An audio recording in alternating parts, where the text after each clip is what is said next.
Почитувани, во пресред на 12 август, Интернационалниот ден на млади, Унијата на млади сили на ВМРО ДПМН организира денови на млади кои ќе бидат исполнети со низа активности, каде што младите ќе можат да се едуцират, да ги надградат своите капацитети и да се забавуваат. Во таа насока, во периодот од 9 август до 11 август организираме летна школа на Унијата на млади сили на ВМРО ДПМН во Струмица, на која ќе земат учество над 100 млади лица, при што ќе ги изградат своите капацитети, ќе научат повеќе за дипломатијата, Европската унија и организирањето.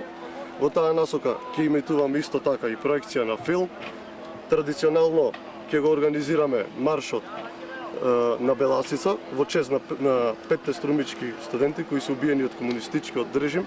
Ќе се искачуваме до местото каде што се тие убиени и исто така Унијата на млади сили на ВМРО ДПМН ќе се приклучи на акцијата Ретвитни оброк.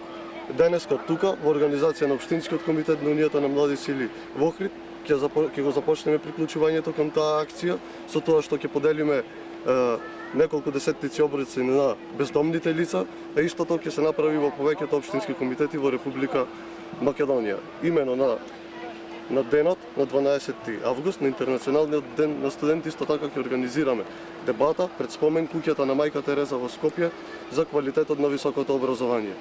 Морам да напоменам, за жал, и оваа година во пресред на Интернационалниот ден на млади, Република Македонија го дочекува со се помалку млади лица во Република Македонија. Имаме енормно иселување на младите лица, имаме највисока стапка на младинска невработеност во Европа, а се поголем број млади купуваат карта во еден правец и ја напуштаат Република Македонија. За жал, веќе еве третата година тече откако СДСМ е на власт, немаме ниту еден проект реализиран во интерес на младиот човек. Затоа е потребно СДСМ што побрзо да се замине и да ја испратиме во историјата на предвремени парламентарни избори.